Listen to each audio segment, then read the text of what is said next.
So work ethics. So what makes expats different, right?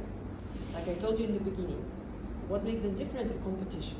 Usually the countries that they come from are big places with a lot of population, with the economies that are more capitalistic.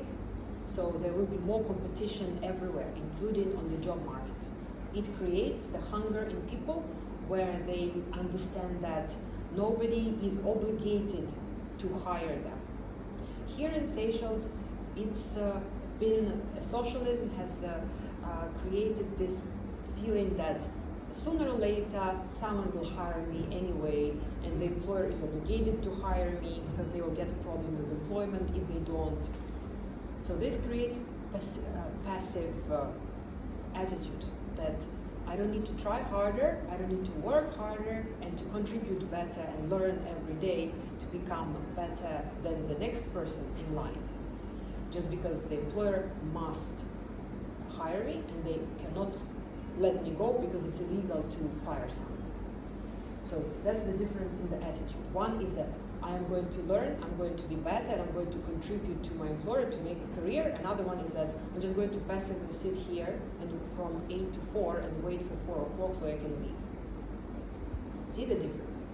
From that, everything comes from. So the work ethics that will make you different and will make you valuable and precious to any employer in any field. It can be a mechanic and a mason, or it can be an accountant, or a chef, or a receptionist, or personal executive assistant, or anything under the sun. The only thing that makes this person professional and valuable and also expensive, because here what we are talking about, it's not just like you're going to get a great job and what comes out of it. What comes out is money, right? Everyone is motivated at the end of the day by financial gain. The better job you get, the higher salary you're going to get. That's it, end of story. So sell yourself expensively. So what is the work attitude that can sell you most expensive? It's the can do. Like whatever you tell me to do, no problem. If I don't know how to do it, I'll learn it. Like I'm coming for so I've been hired. I have managed to convince that I'm the best candidate out of other 10 people with the same background and also no experience. So for some reason, the employer thought that I have the best characteristics, personal characteristics. Good job. So now hold on to that job, value it and appreciate. You will see most of the young people, they will think that if this doesn't work out, if this is a little bit hard, I'm not going to tolerate it. I'll just walk out and tomorrow I'll find a different job. Yes, you will find a different job, but it's not sustainable. And in terms of your career and your resume, if you change your jobs all the time, frequently, it's very bad for your reputation. So when you show up for your first day, what you need to keep in mind is that I am here to stay, and I will do everything possible for me to be the best worker that this employer is expecting out of me. And I'm going to try very hard, and I will not take it for granted. I will actually do my best.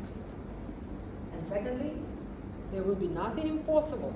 So if I'm given a task and I don't know how to do it, I will say, can you please explain to me? I'm not sure how to do it, if you don't know. It's much better to say that you don't know and to be explained than to not and then not do it and get a really bad result and then you get fired because you did something really bad. So you say, please show me how to do it, or if you don't have that knowledge, you go home, you go online, you study, you read. There's so much information online nowadays. You don't know how to write letters. Your employer gives you an assignment to write a business proposal, for example. You've never written a business proposal in your life.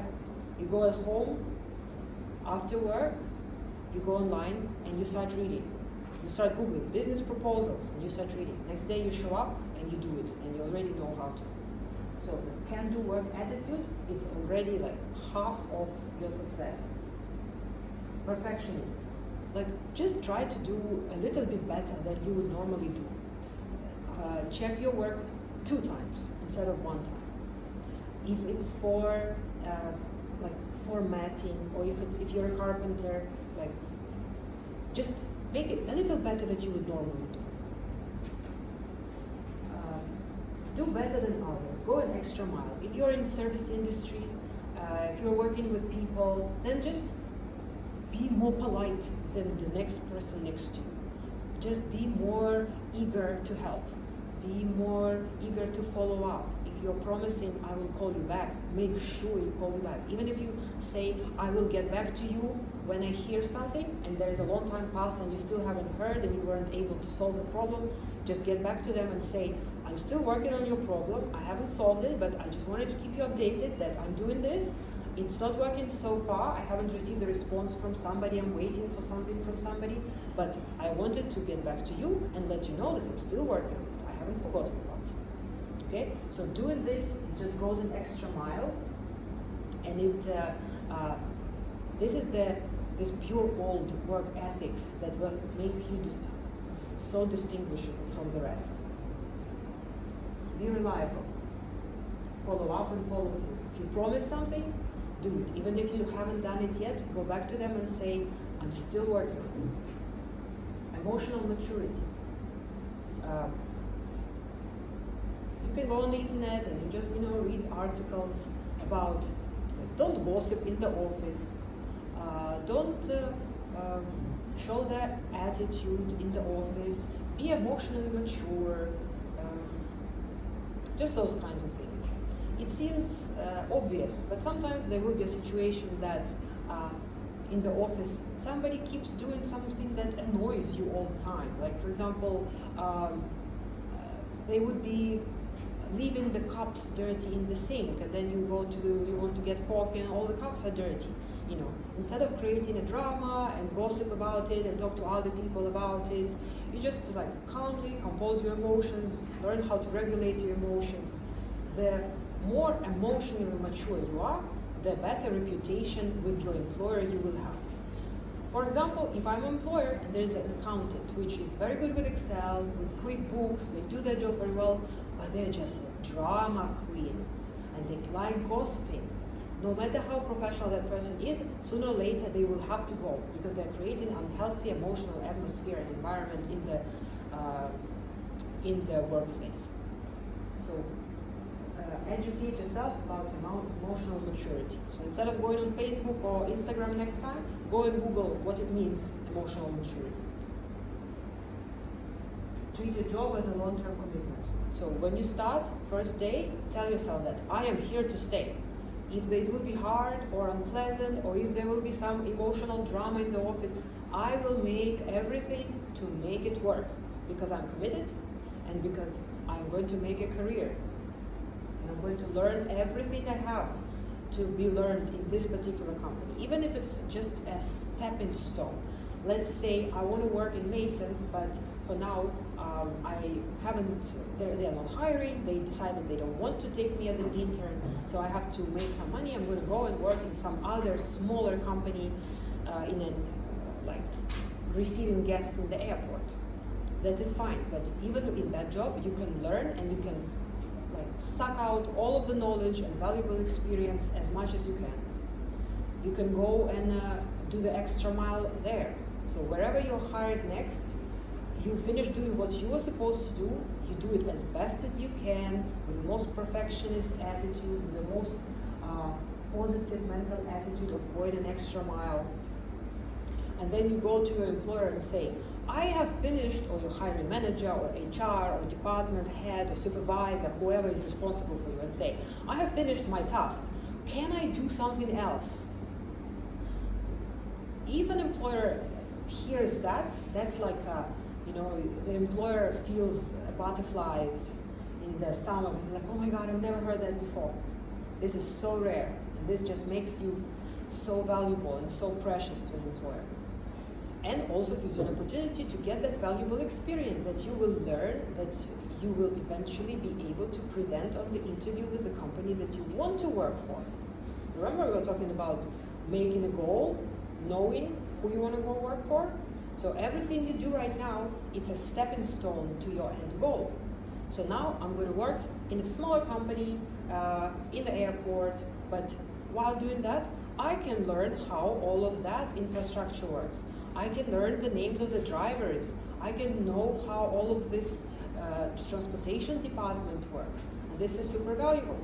Or I'm working in a reception or in the admin in the company. Then I'm given a task, I finished my task, I go to my supervisor and I say, I have already finished that. Do you have anything else for me to do?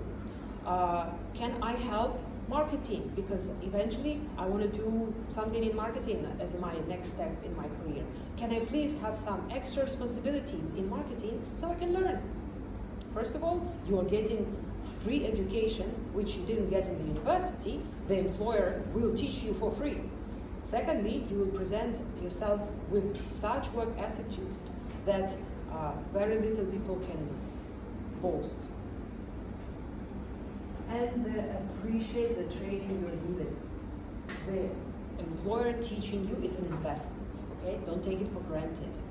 Me sitting and teaching, I have somebody who is leaving every 3 months. The work is too hard. We put a lot of pressure on people. Yes, of course, we're a private business. We are putting pressure on people, so not many people can tolerate so much hard work. So every 3 months I have to teach new people. So eventually I feel like my job is to teach people. I'm just a teacher. I keep teaching them to work on it with a computer. So appreciate that training you're given. It's free of charge.